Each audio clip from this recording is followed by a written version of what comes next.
Well, I've. Hello, everyone. It's Linda here from Just For Tummies. Welcome to today's live video. Now, today we're going to be talking about prolapses. So if you have a prolapse, you think you're developing a prolapse, you know someone who has a prolapse, then this live would be of interest to you. If you can't stay for the whole of the live, because we might be talking for half an hour or more, then you'll be able to watch it later. It will remain on the Just for Tummies Facebook page. If you're watching on Tummy Talk or in YouTube, then you know it will remain on those platforms as well, of course.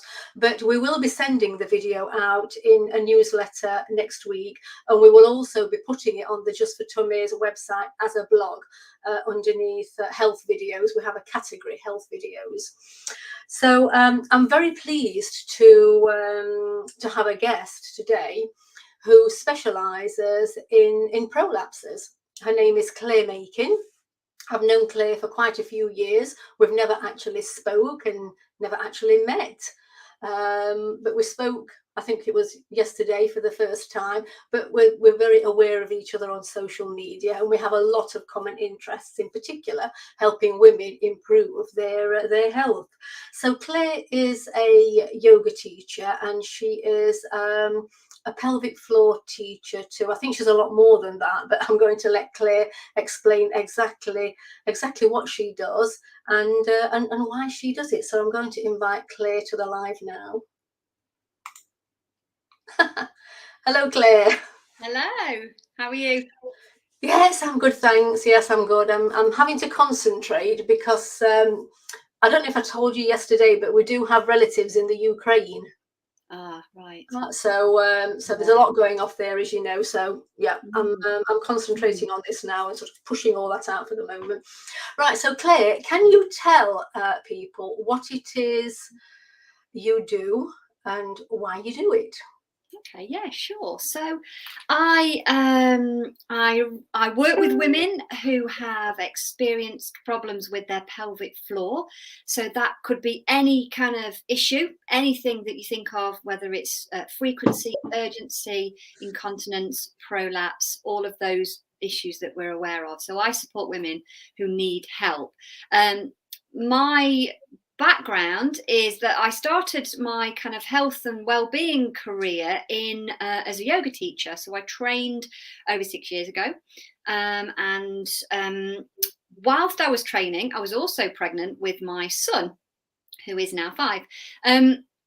And it was after his birth that I started to really notice that my pelvic floor was not so good. I lost trust in it. I totally lost the connection to it. I started to go to the toilet like really often because I just didn't know whether, everything was working. I didn't know if I needed a wee or not. So I developed these really terrible habits of going to the toilet too many times.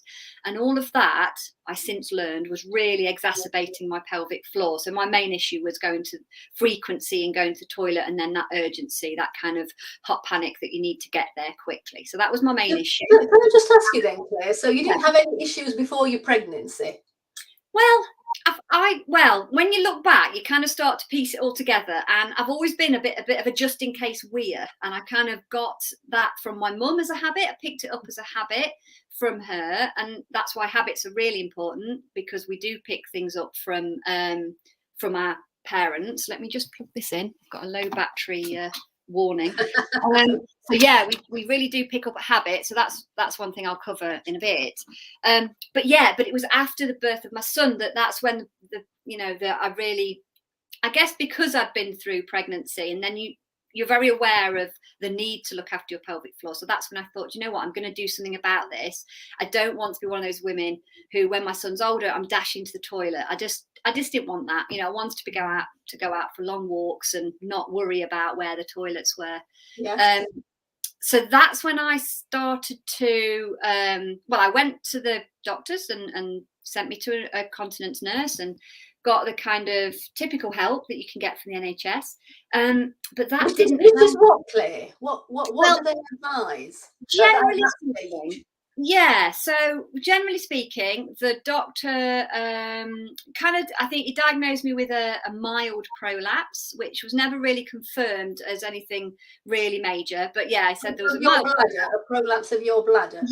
yeah. I think a bit of both, but I think that can happen, after I think there's something like over 50% of women have like a half grade prolapse. So it's really common that you might never experience issues, that you might slightly prolapse post birth or just as you age. So that's quite natural that we start to descend a little bit. That's okay, a little bit. So yeah, the advice was to go to a continence nurse, and the continence nurse checked that I was emptying my bladder okay, that there was nothing. So they always check for there's nothing else going on. There's nothing underlying. Of course, nothing sinister. Yes. Yeah. So you know that there's nothing sinister going on.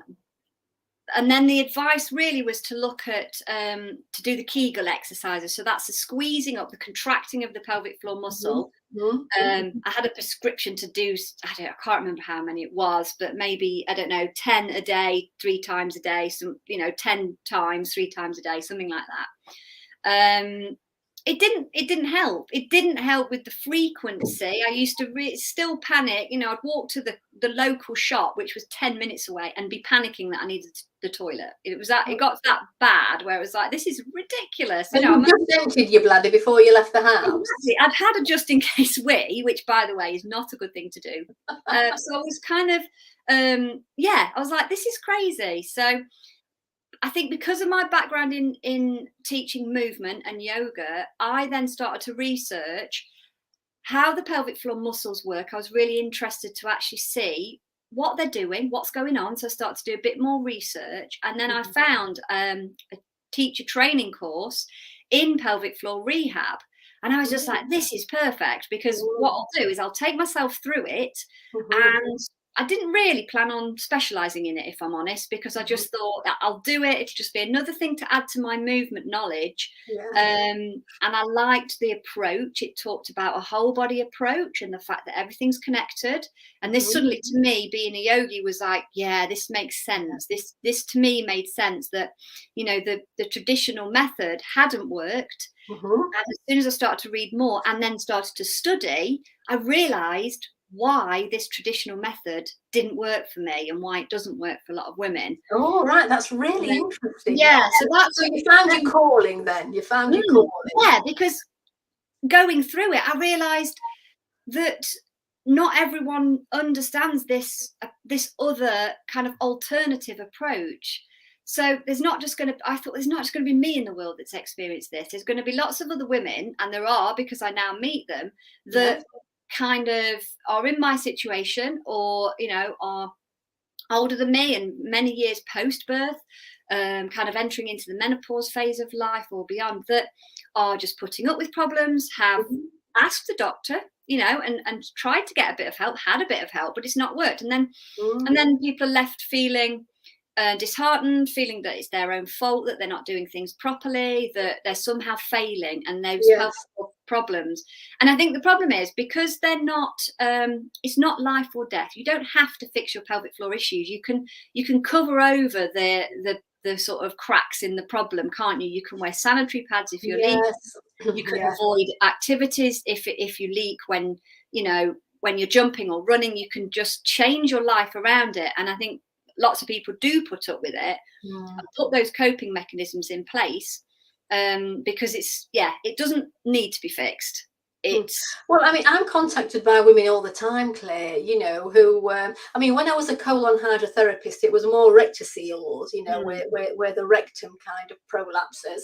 But now, with running Just for Tummies, I speak to lots of women every day who have all kinds of health issues, mainly digestive and gut health, but obviously women of a certain age also, the subject of prolapses does crop up, which is why I wanted to get you on talking about it. So just going back a little bit, because you mentioned, did you say that the just-in-time wee is not a good thing to do?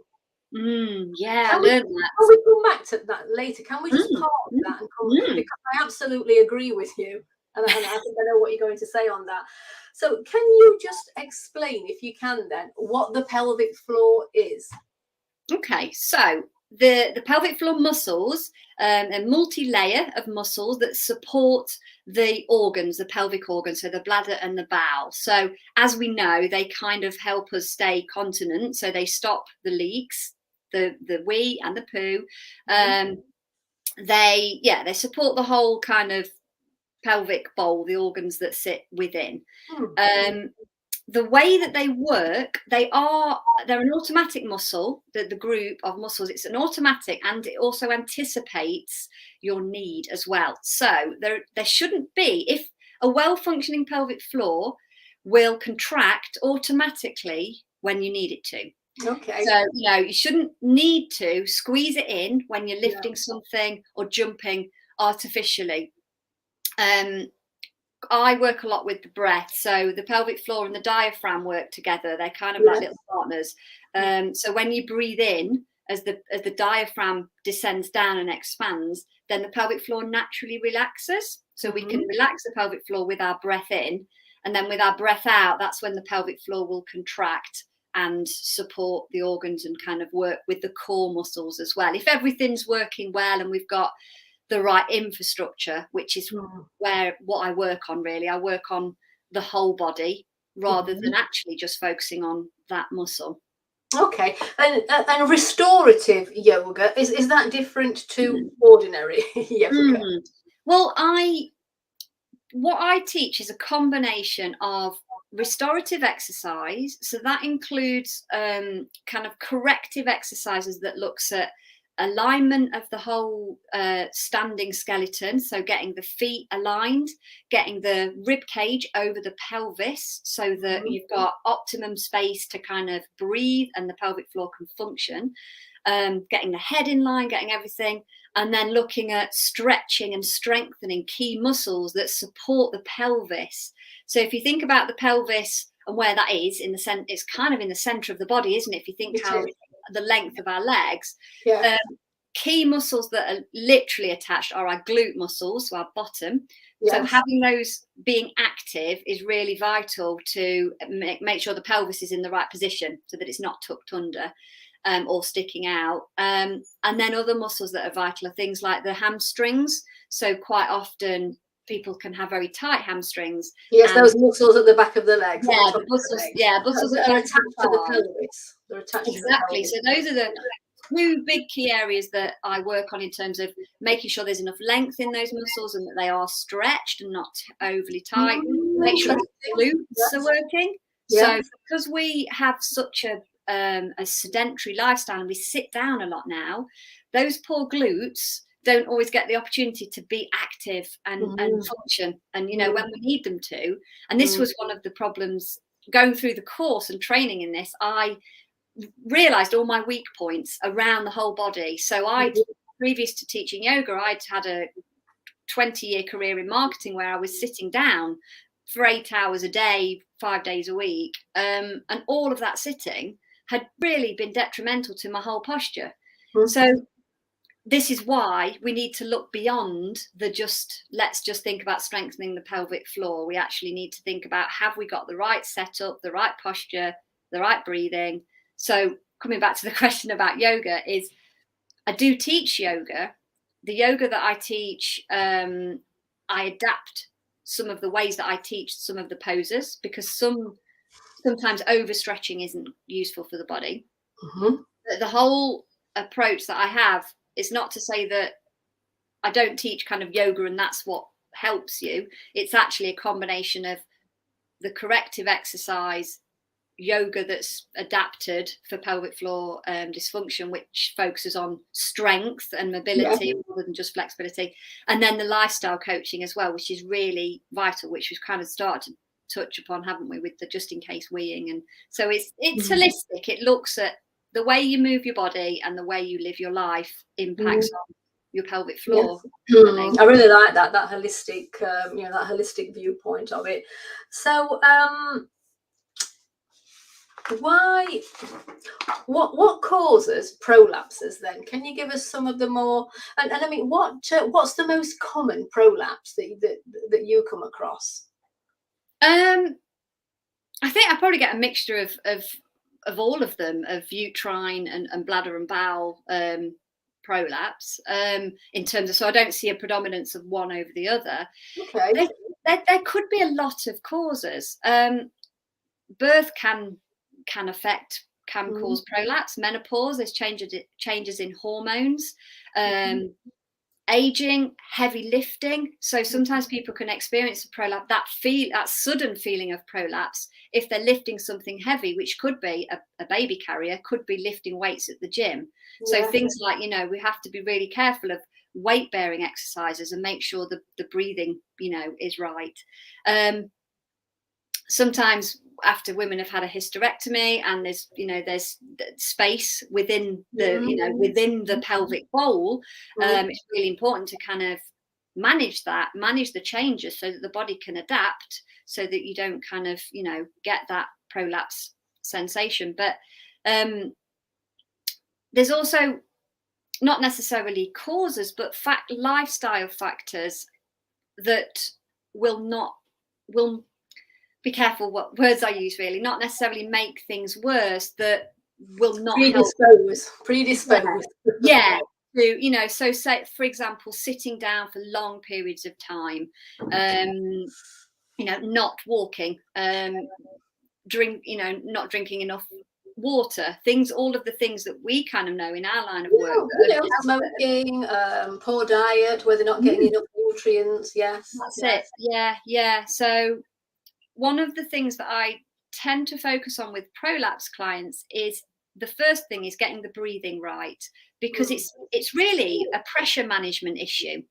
So the pelvic floor, the prolapse is happening because there's kind of that pressure's going down into the pelvic floor. Yeah. So we need to make space for those organs to kind of be in the natural position that they're in.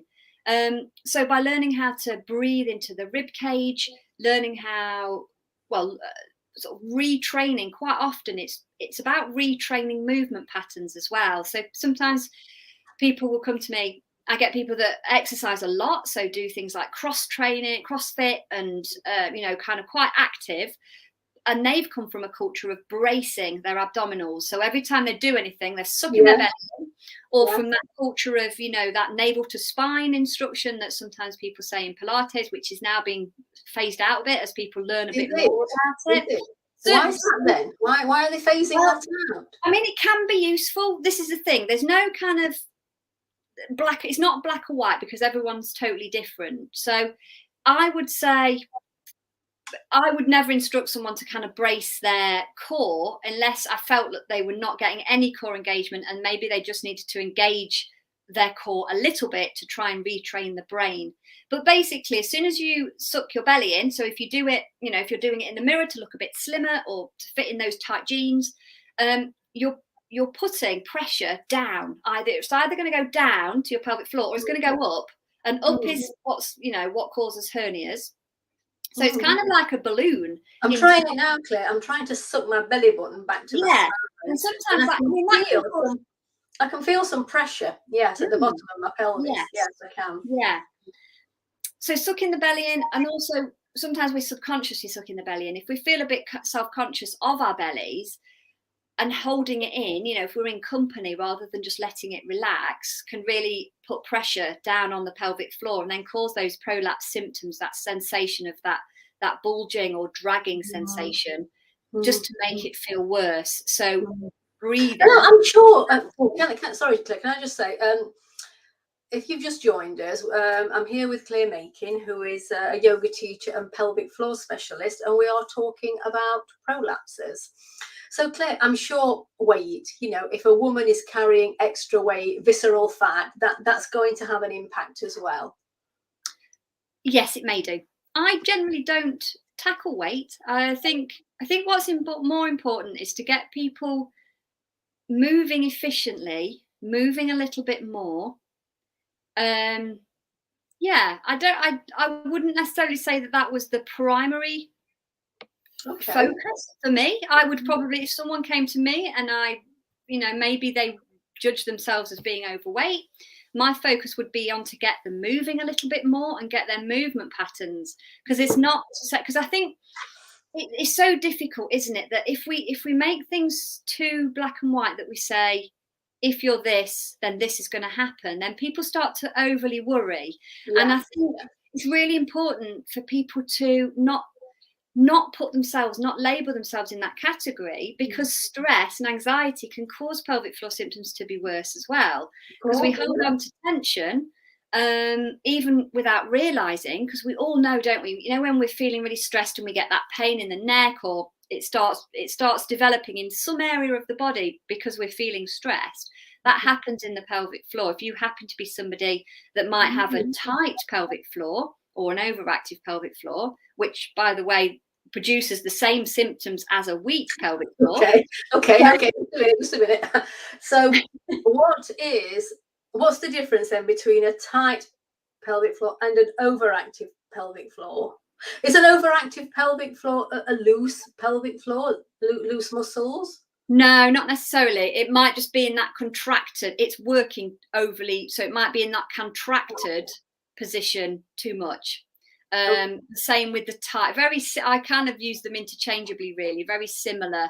If you were going to go to a physio, they might diagnose you with a hypertonic pelvic floor. Yes. This kind of technical term, if anybody is going to a physio, which is definitely a good idea. So yeah, and what happens with that is that the pelvic floor it literally, to put it simply, it gets fatigued, it gets tired, and it's because it's contracted all the time. A bit like if you were carrying a shopping bag and you were having to contract your bicep all of the time. Eventually it starts shaking, and eventually be like, oh, I can't hold on anymore. And that's what the pelvic floor is doing. So it's really important that we learn to relax and give space. And I think that can feel like a big issue for people, because if they feel like if they relax, then they're going to leak. And I think a lot of the work that I do is building that trust back in your body as well. And I think that's why it needs to be about mind and body, because sometimes you need to kind of develop that relationship back with your body, of kindness, of knowing. Absolutely. Which I'm sure is very similar to know your body. You need to know your body. Being a natural health practitioner for 30 years, I try to explain to people that you need to listen to your body, because if there's anything going wrong, your body will tell you, but it won't tell you unless you listen to it, unless you take time to listen to it. That's it. Right, okay then. Well, that's fascinating. So what is what is a just-in-time wee, and why is it bad for us? So just in case wee. Yeah, going for a wee before you leave the house, when you arrive somewhere. It's basically that emergency, I'll just go for a wee. It's so that I don't have any accidents, or I don't need the toilet. It's something that we say to our children as well. Of course, young people will say, have you had a wee? Yes. Because you're just trying to help them not have that panic later on.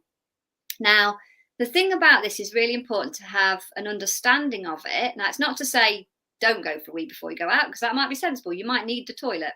But if you've been to the toilet 20 minutes before and then you're just going out, you probably don't need a wee again. And the reason it's harmful, and you'll notice this if you do it, is that you're training your bladder. So Joanna's just said, oh my God, I always do. Yeah. We learn it, don't we? I certainly learned it from my mum. But the bladder gets used to emptying more frequently. Yes. Which I'm sure you'll know. And the more, basically, if it doesn't need to hold wee for very long, you'll need the toilet more. So it just makes that problem worse. So the more you go, the more you'll need to go. And it ties in with also nighttime weeing. And this was something I really had to train myself to get out of. So during the baby years of my son, I was breastfeeding, or just feeding, wasn't relevant that it was breastfeeding, but I was up in the night. So the point is that every time I got up to feed him, I would go for a wee, because you kind of think, I'm up, I'll go for a wee. Obviously, then I'm going for a wee every hour, sometimes every 45 minutes in those early stages. So my body was just getting used to going for a wee every hour, which is too many times. Mm. So that was one of the useful things I learned from the But continence. not during the night. During the night, yeah, because the body. So, Right. well, when my baby started sleeping through, I was still getting up because your body learns to do the same pattern. It thinks, oh, well, we need to get up at 2 o'clock and then 3 o'clock, because you'll know that if you've woken up at 3 a.m. one morning, you'll probably do the same the next morning or the next day, because That is so true. Yes, and you've created a habit, haven't you? create a habit. Bad Yeah. habit. So what I tell women is when you wake up, if you're weeing in the middle of the night, you wake up and you haven't actually got to go and see it to anybody. Tell yourself that you'll be fine, roll over and go back to sleep, because your body can retain your urine for up to 8 hours while you're asleep. It does it. It can do. It's done it before. It does it for when children learn to what's it called? When they're not wearing nappies anymore. Children learn to do it. Yeah.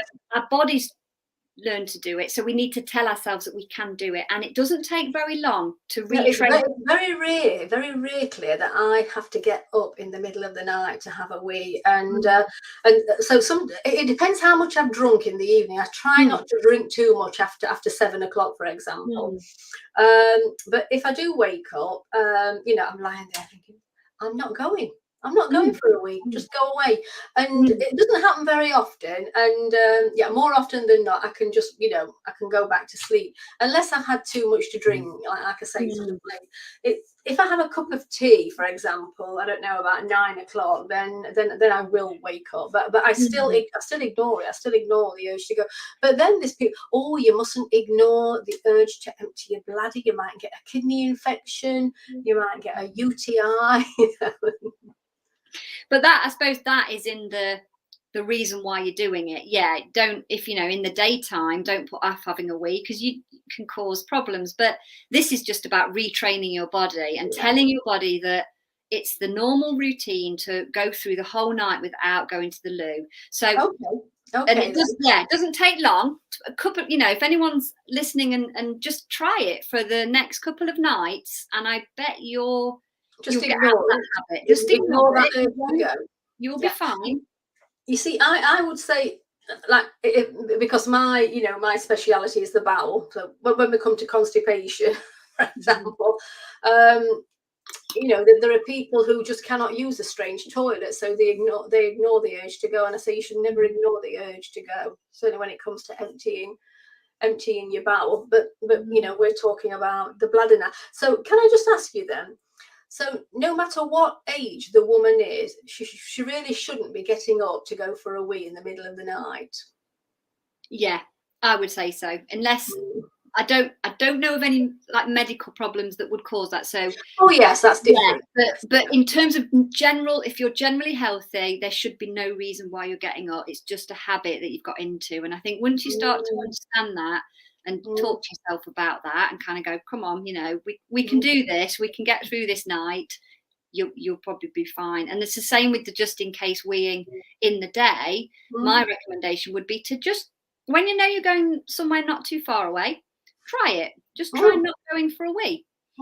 Practice, don't put yourself under stress, because again, that's going to make it feel tense and you're going to need a wee.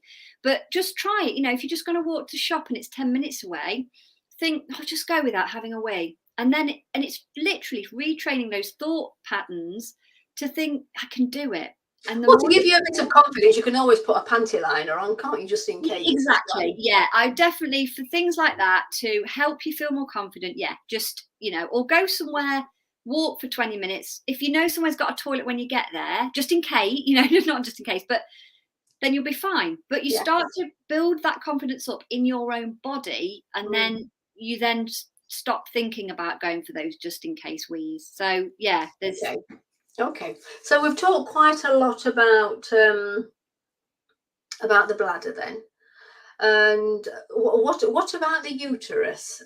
Because I know a lot of women, especially as they get older and they've gone through the menopause, they can have a uterine prolapse, and they tend to use pessary rings, don't they, to help lift the uterus. what are the different types of exercises then? Different pelvic floor exercises depending on where the prolapse is? No, I wouldn't treat anybody's prolapse in a different way. There isn't a specific kind of different way, because what I'd focus on is getting that breathing underway and getting that pressure management sorted first, and then looking and going through all of the different lifestyle factors so that people can start to move a bit more. They can start to add more walking into their day to help them manage the symptoms. So yeah, it's literally whatever problem that's happening, whether it's prolapse or other pelvic floor issues, we look at the individual and we look at, you know, adding in more movement. Might be a case of retraining. It might be a case of changing techniques on exercises, for example. So a good example was I had a woman come to see me who was really really active and did a lot of body pump classes, things, you know, with the weights, where you're kind of repetitive, lifting lots of different weights in different reps and different combinations. And what we looked at was her technique specifically for squatting, you know, the actual, not the toilet squatting, but when you've got a bar on your shoulders or dumbbells and you're squatting, because that's an interesting exercise that's quite often taught with a squeeze of the glutes at the very top and a bit of a hip thrust.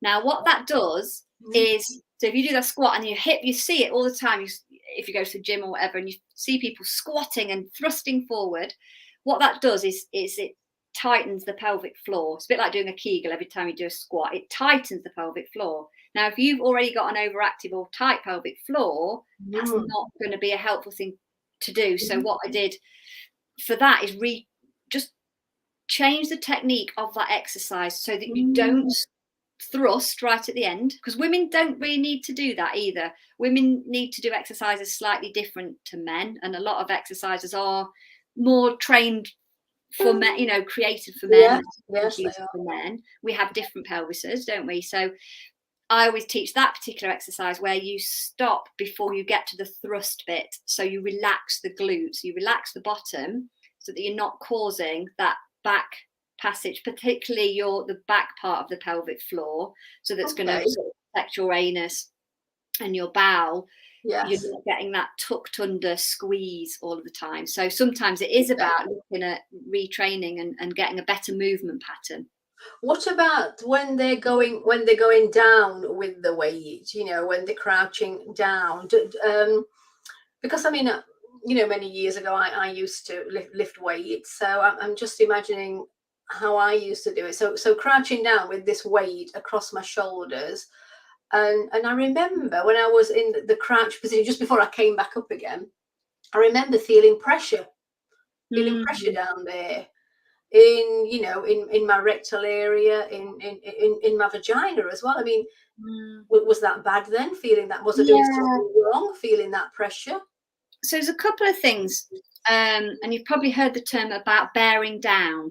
So you know that sensation where it's pushing to have a poo, that kind of sensation, but also putting pressure down on the pelvic floor when you're lifting something. So you're kind of like squeeze and you're kind of holding the breath and you feel that pressure. I wouldn't advise anyone to try it, particularly if you feel quite sensitive down there, but it is that feeling, that bearing down, which sounds like that's perhaps what you were experiencing. So what might have been happening in your scenario is that maybe there were muscles in your body that weren't quite strong enough to take on that weight here. Maybe quite often with women, we have to kind of go back quite a few steps to rebuild the foundations of strength in their body before they go back to a body pump class, for example. There's nothing that you can't do. I don't ever say, oh, you shouldn't be doing that. You shouldn't be running, or you shouldn't be doing lifting heavy weights. If you want to do that, you need to start with building the right foundation. And sometimes your physical body might seem strong. So your outside, or your kind of biceps, thighs might seem strong, but the pelvic floor might not be strong enough, or might not be responsive enough. and then you put that pressure on, and it's very difficult. It's almost like trying to run before you can walk, particularly if you're post-birth or you're experiencing any sort of kind of issue. It's really important to take the time to get the pelvic floor at the same level as the rest of your muscles, because how would they know that though, Claire? How would they know that their pelvic floor is at the same level?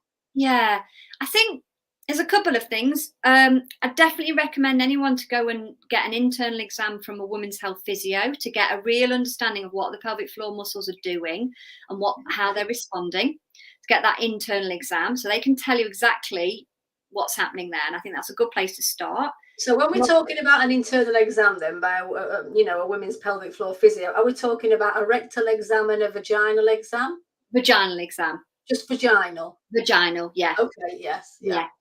Yeah. Not everyone wants to do not everyone wants that. And it's not always necessary, because what I would say as an approach so if you're coming post-birth, so as a postnatal, or I mean, you could start this at any time. I'm talking post-birth, could be 5-10 years post-birth. To start building the foundation slowly. So there's no kind of test to say the pelvic floor is now stronger than the bite, is as strong, if you see what I mean. There's no kind of scientific test. But what you do is build it up gradually. So you build up the exercise, you make sure that your posture's good, you make sure you've got the breathing, and then you just build it on like you would any sort of, so, imagine, treat this the same as you would an injury. So if this was a sports injury, if you were a sportsman or woman, and you would have a team of people getting you back slowly, wouldn't you? Start off really slow and building it up. And this is exactly the same. So whatever situation you're in now, you might not have even had a baby, because it's not always about, it's post-birth. It's just something that happens to our bodies for whatever reason. Doesn't always matter what the reason is, but you definitely need to get the framework right first, get all those good healthy habits in place, and then build it up. See, sometimes it's just trying things, start with low weights. Infrastructure, start building it up. I think there is so much external pressure to be fit, be slimmer, lose weight, have a flat stomach, whether it's recovering from birth and have your body back or whatever it is. There's so much external pressure. Even if we don't feel like it's pressure, there still is. We live in a society that we judge people on how they look, and we know that from looking at magazines and looking at all of the media. We know that everyone, there's that culture that people rush into. I think when you get to a certain age, though, you can't be bothered. Pardon? When you get to a certain age, you can't be bothered with all that. And I think that is good. Right. I agree with you. A lot of pressure on women in particular. Yeah, but of all ages, there can be that almost like, well, I'm going to blitz it. I'm going to join a program. I'm going to smash it. I'm going to smash it. Yeah, I'm going to go, like with anything health, people go crazy and eliminate everything. Or it's literally about building it up, getting the right guidance, and then getting back. That's crucial, getting the right guidance. Yeah, there's no reason why you can't go running again. If you were a runner, and I see women who, and it makes me feel sad that don't do any sort of physical activity, and they're young, but because they're worried about their prolapse or they're worried about leaking, and that's not good. It's disempowering, isn't it? So very much so. So talking about symptoms then, Claire, how would a woman know that she was developing a prolapse? What would her symptoms be? And I know there's like a heaviness, is there, a dragging feeling? Are there any more symptoms? Yeah, sometimes it can feel worse later in the day, so that it could feel like there's something in the opening of your vagina.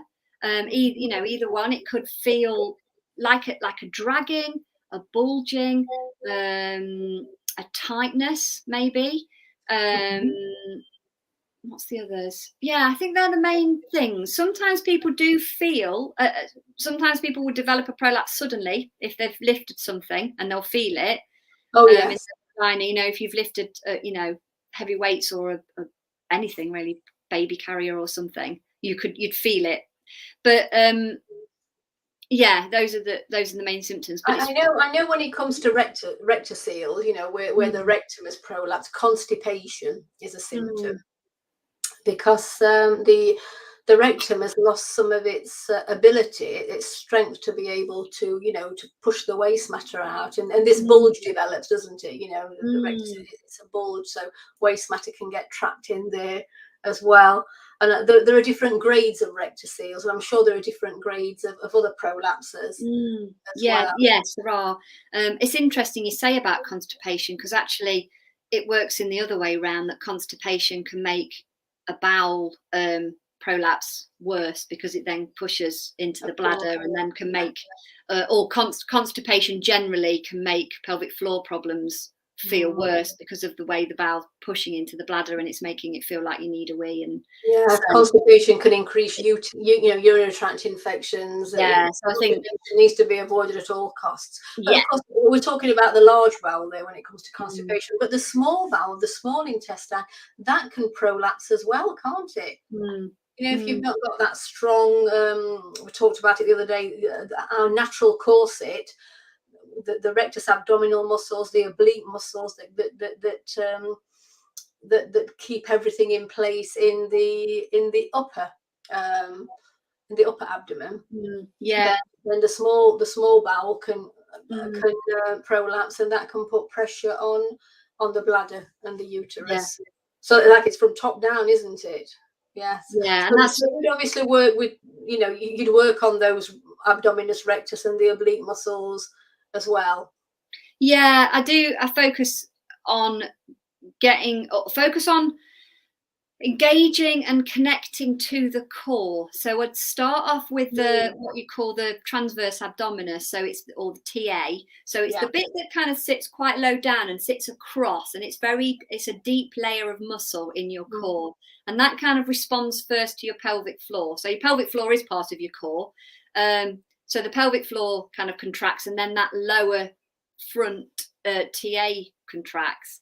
So it's really important to make sure that the core is functioning and it's functional.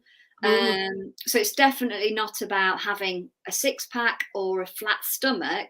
This is about the muscles all working, and being able to contract to support the organs, and to support, you know, things like the lower back as well. Sometimes we get lower back pain because the core isn't strong. And of course, but it's another area to be really careful of, because what we might do, if we feel like we haven't got a strong core, or if we judge ourselves to have not a strong core because we feel like there's a bit of flesh on there, then we might just go crazy on doing the crunches.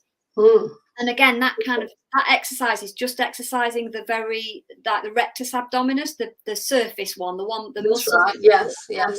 The middle that kind of go around. And that can damage the low back, can't it? And that can put pressure down onto the pelvic floor. So yeah, it's, again, with the core, it's really important to kind of almost sort of step by step rebuild and get everything functioning again, getting everything responding like a bit of a jigsaw. You know, get the pelvic floor, get the core responding in a gentle way, and building it up gradually, because you can go too quickly and then cause long-term damage. And people have caused themselves long-term, you know, prolapse damage from bearing down off their weight bearing. Or it's interesting you should say that, because I'm going to come to questions in a minute, Claire.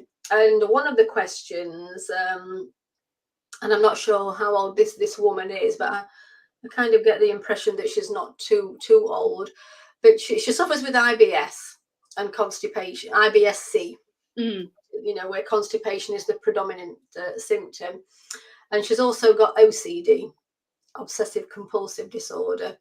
So when she goes to the toilet, she's bearing down all the time, wanting to empty a bowel, and that's caused a prolapse and piles. So if someone came to you with those issues, those physical issues of a prolapse and piles, but they suffered with IBS, and OCD. What approach would you take with that person? So there's a couple of things. There's some good bathroom habits, two things that I would suggest. So raising the knees up on, you can get something called a squatty potty, which I'm sure you're aware of, where you can raise the feet onto, could be books or blocks, so that the knees are higher than the hips. So you're kind of almost you're going for, you're emptying your bowel in a squat position.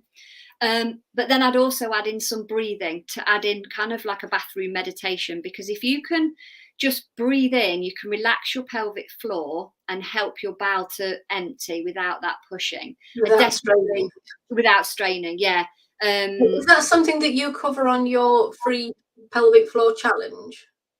There's going to be a little section on sort of lifestyle tips, and I talk about not straining to go for a number 2, because it's a big one, and it can make a big difference not doing it. Okay. So I'm just going to bring this question up on the screen, Claire, from Emma. Oh, right. I've been doing a body pump class for a few months and really enjoyed it, but very concerned I may have caused more damage. I'm not sure why you think that, Emma. Do you feel as though you're developing a prolapse? Can you feel a heaviness? Perhaps you need to go and get checked out by, as Claire said, a female pelvic floor physiotherapist. Is that correct, Claire? A female pelvic I think it's important to say, if you don't have any symptoms, then don't worry about it, because worrying can make it worse. But if you're kind of newly, depends what stage in life you're at. If you feel like there's a reason why you might be worried, then get in touch and we can chat about that. But body pump is absolutely fine if you're strong enough, and actually you can start body pump with low weights as well, can't you? So I think any red flags for me, if you're doing anything like that, would be if you're feeling a heavy sensation, or if you feel like you need to go for a wee in the middle of the class, because they're only about an hour or 45 minutes, aren't they? Then maybe go and see somebody. But just doing body pumps, great. I love body pump. Yes, when I've got time to go. Right. So another question: how can I be sure I'm doing the pelvic floor exercises correctly? Well, I would say join your 4-week pelvic floor challenge, because then they would learn, wouldn't they? Right. I'd say go and see a woman's health physio as well, because they'll see how you're actually contracting. Yes. Definitely. I always work, I quite often refer people to a women's health physio, because they have experience, and I can't do the internal exams. I also work a lot online with people, so and I also work with people who don't want to do the internal exams. So I think you need a team of people if you've got pelvic floor problems and prolapse. I agree. As another lady, I would love to know if there is anything even more specific I could be doing for the rectocele and enterocele.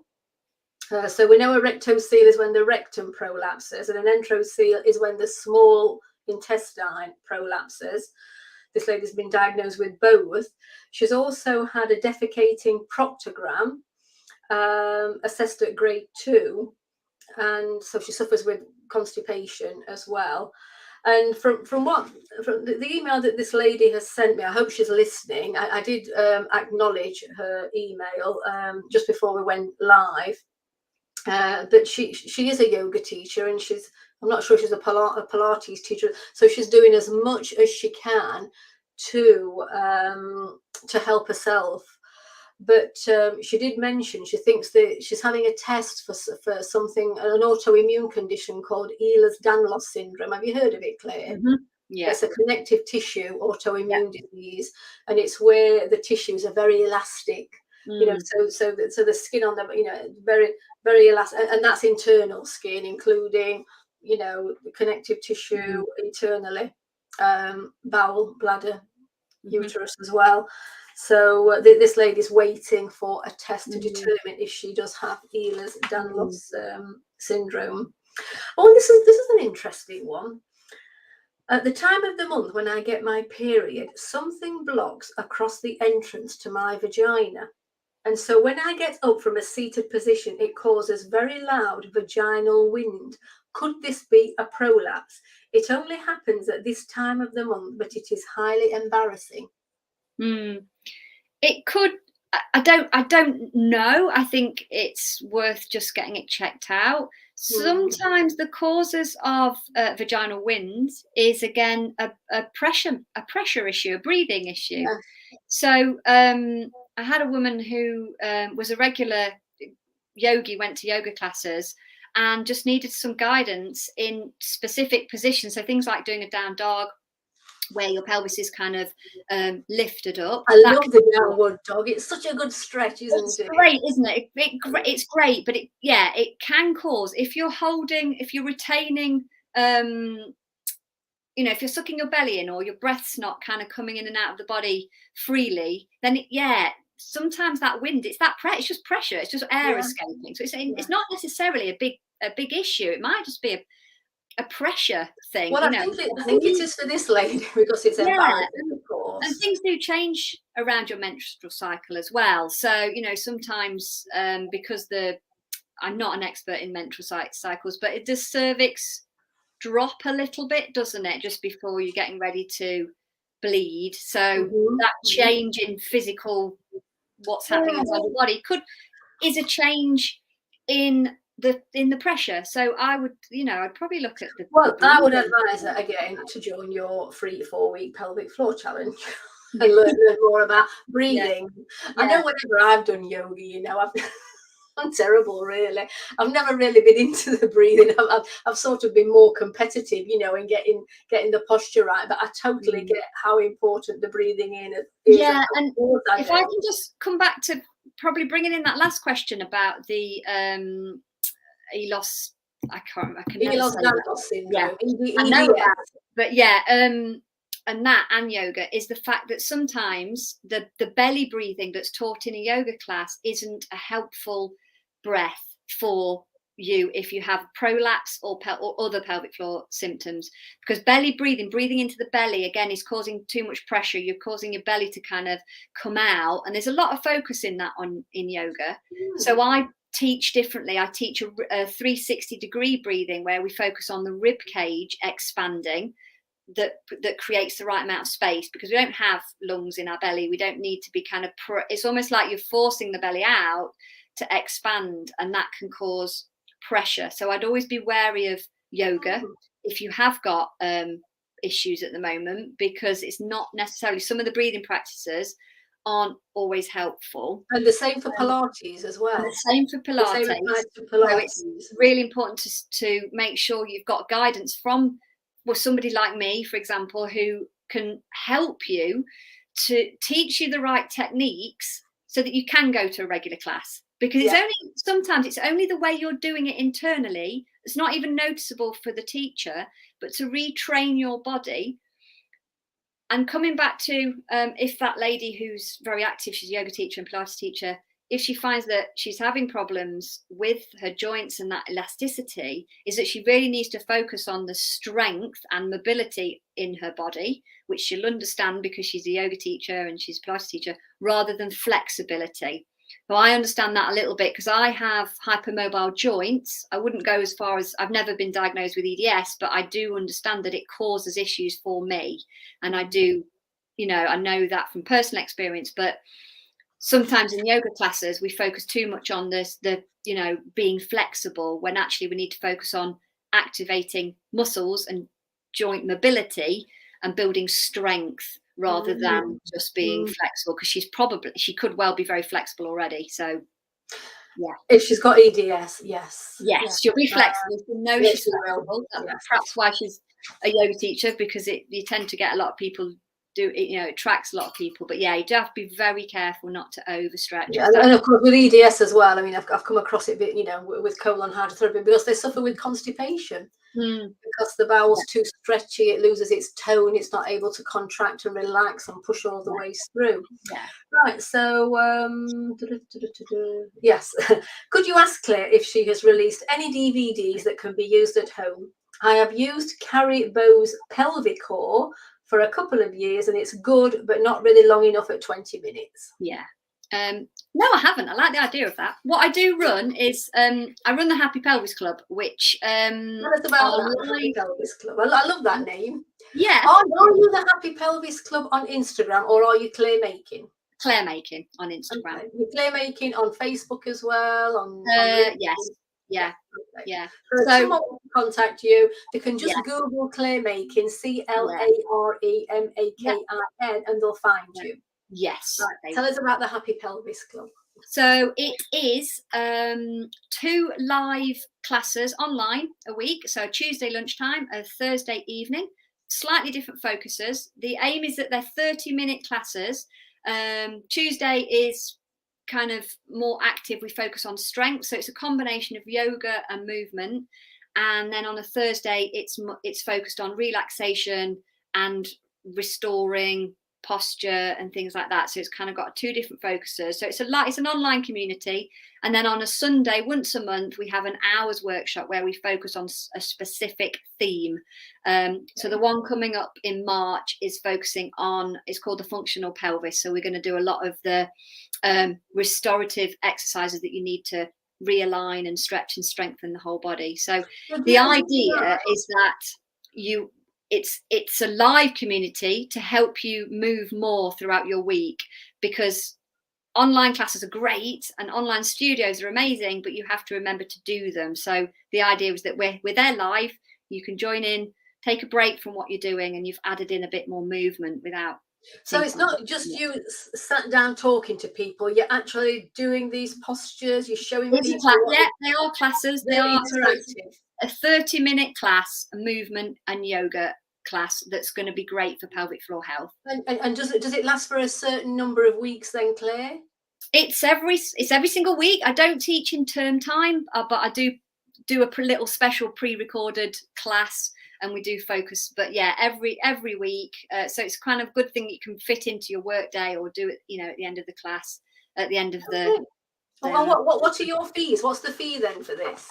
It's £22 a month to join. And that includes all of the weekly classes. And then there's an online library as well. So if you want to kind of pick and choose a class to focus on a specific area. So it's all based around yoga and movement, and the idea that if you move more and you look after your joints and you're moving in all of the right ways, then you can look after your pelvic floor health. So it's all about whole body health, really, because that's the way we need to view our pelvic floor issues. Mm-hmm. So the Happy Pelvis Club, then, they pay £22 a month. Is that just for these online classes, or does it include any support from you too? It's just for the online classes. Yeah, I do offer one-to-one support if people need specific guidance. So the Happy Pelvis Club is good for adding in more movement and maintaining good pelvic floor health. If you feel like you need some specific guidance, then yeah, we could chat one-to-one. I definitely we can do a consultation and I can offer you specific guidance. So and then you have this free 4-week pelvic floor challenge. Yeah, so what's involved in that? So it started this week, and I'm going to run it. I'm going to start it again. So people want to join up, they can join up, and I'll resend it. But basically, it's 4 weeks of 4 guided practices from my whole body approach. So you get an idea of how to look after your whole body. So the first week we've started off with a pelvic floor meditation. So this is all about releasing tension in the pelvic floor, tuning in, trying to let go, developing that mind and body connection with the pelvic floor. Next week's going to be a breathing class. There's going to be a movement class, and there's going to be a lifestyle guide that you can use to kind of almost like a checklist of, I could do this, I could add this in, I could think about this, and I could help myself. So it's kind of helping yourself. So it's totally free to join in. It's just kind of it's kind of like if you're wanting to start looking after your pelvic floor, it's a good place to start. And it's completely free, which is fantastic. So I'm going to wind this up now. It's been absolutely fascinating. We've been chatting for nearly an hour, and it's gone just like that. So there's a few questions, and as I said to you, we're going to be sending this video out in in a newsletter next week and putting it on our website as well. So yeah, thanks so much, and thanks everyone for listening. I hope you found that useful. Please contact Claire, because she's the expert in this particular area. Okay then, Claire, thank you once again. Thanks, Linda. Yeah, bye bye then. Bye.